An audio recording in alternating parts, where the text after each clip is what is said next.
Oi, turma! Bem-vindos à terceira unidade do nosso curso, a aprendizagem na juventude e na idade adulta. Vamos ver nessas 2 semanas as características que envolvem esse processo de aprendizagem do ser humano, em especial na fase adulta e na fase da juventude. Vamos estudar também os fatores e as implicações que envolvem esse processo que devem ser considerados na hora do planejamento, na hora do trabalho pedagógico voltado para a EJA. Aqui eu vou passar para vocês os slides de toda a matéria dessa semana de uma maneira assim mais resumida, mas você encontra todo esse conteúdo disponível no caderno de formação dos professores, que fica logo abaixo da videoaula, para que você estude de uma maneira mais aprofundada, mais detalhada do material, né? Até porque essa unidade é menor e vocês terão mais tempo, não temos atividade avaliativa essa semana, vocês terão mais tempo para se aprofundar aí nos estudos. A aprendizagem na juventude e na idade adulta, semana 1. O ser humano e o processo de aprendizagem. Quando falamos do processo de aprendizagem, a primeira questão que nos vem à mente é a questão biológica, né? Pensando pelo lado orgânico, o corpo como uma máquina, né? Trabalhando ali em que essa engrenagem biológica deve estar funcionando perfeitamente, tudo funcionando como uma orquestra, todo mundo tocando no momento certo, no lugar certo, da maneira correta, vai fazer com que a aprendizagem aconteça de uma forma natural, né? Ou seja, está tudo propício para que aconteça essa aprendizagem na hora certa, né? No tempo adequado. Quando pensamos em um bebê, por exemplo, né? Ele tem as fases de engatinhar, de levantar e tentar andar, de balbuciar as primeiras palavras, mas isso tudo depende que a questão biológica esteja ok, esteja perfeita. Pensando assim, eu coloquei aqui para vocês. Para aprender, é fundamental que essa complexa engrenagem biológica esteja funcionando de maneira apropriada. No entanto, a aprendizagem do ser humano não depende apenas do nosso organismo. Ela depende do quê? Também da questão social, de todos os estímulos que essa criança vai ter desde que nasceu, né? Todos os estímulos que o ambiente em que ela esteja inserida, né? Esse social onde ela convive, esteja propício para estimulá-la, para estimular esse desenvolvimento, essa aprendizagem. Aí vemos aqui, o ser humano e o processo de aprendizagem. Aqui temos que o processo de aprendizagem está diretamente ligado a uma palavrinha que vocês vão ver esta semana e na semana seguinte, que é a neuroplasticidade, que nada mais é do que a capacidade do seu cérebro de fazer e desfazer ligações ali entre, né, os neurônios, que são consequências das interações constantes que nós fazemos no meio e também internamente, né, questões do nosso lado biológico, questão orgânica, mas que também depende muito dos estímulos que tem à nossa volta. O indivíduo internaliza as formas de funcionamento psicológicos culturalmente estabelecidos.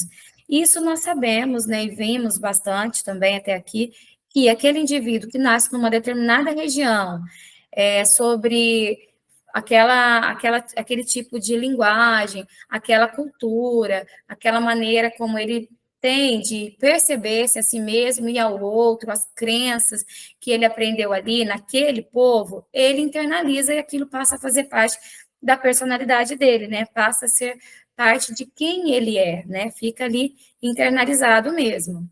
Isso porque o desenvolvimento cognitivo ocorre através do convívio que temos no meio em que estamos e com os outros. Isso, quem foi que disse? Vygotsky, né? Um dos maiores estudiosos da aprendizagem humana. Então, se essa relação com o meio é tão importante, vamos ver como é que ela se dá. Mediada através de sistemas simbólicos socialmente construídos.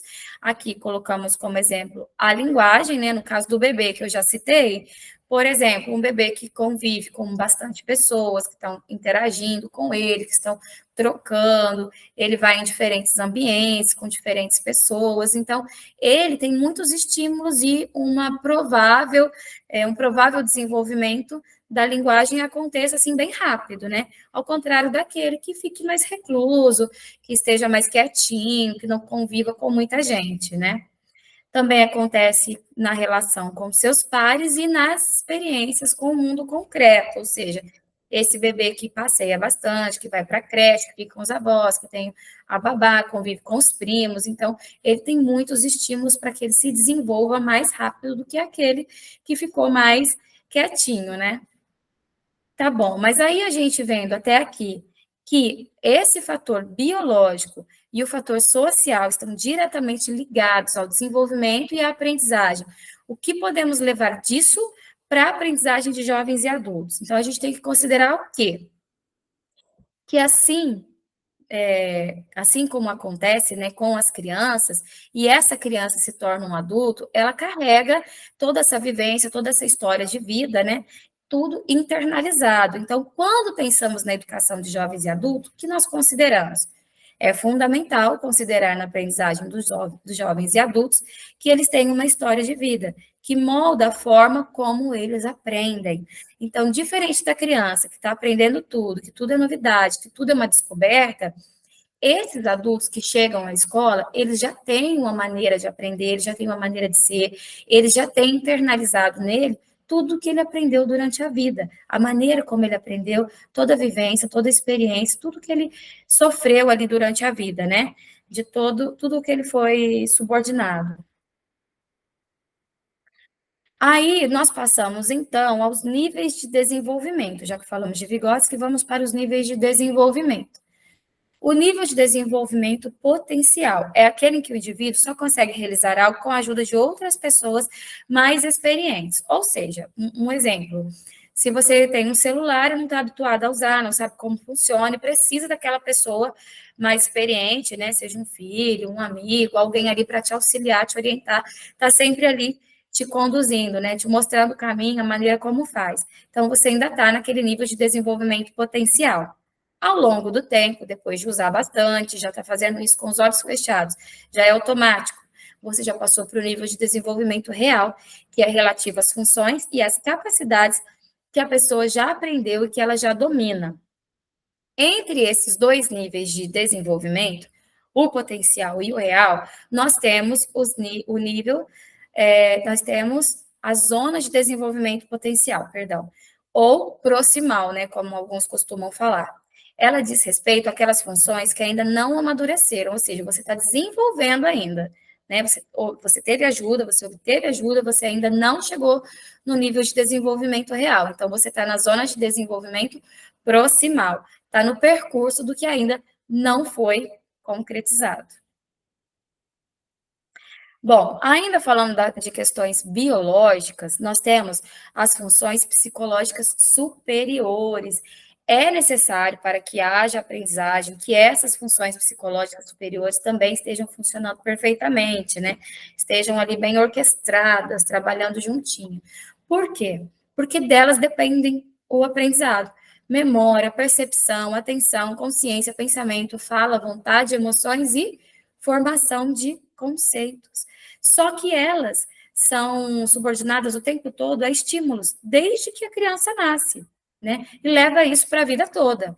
Então, eu coloquei aqui para vocês em destaque que elas são resultantes do desenvolvimento histórico-social do homem e que estão subordinadas às estimulações do ambiente que perpassam a vida da pessoa desde que ela nasce. Então, não basta que elas estejam só perfeitas, né, funcionando de maneira perfeita, elas também são subordinadas a esses estímulos do meio, né? Então a gente está sempre indo e voltando, né? Sobre o biológico, o social, o orgânico e o meio, né? O meio onde estamos inseridos. Tudo isso contribui para o desenvolvimento e deve ser considerado na hora do planejamento para a EJA, quando pensamos o quanto essas pessoas já aprenderam, já viveram, e essa questão orgânica também, né? O quanto já está internalizado ali nessas funções psicológicas superiores.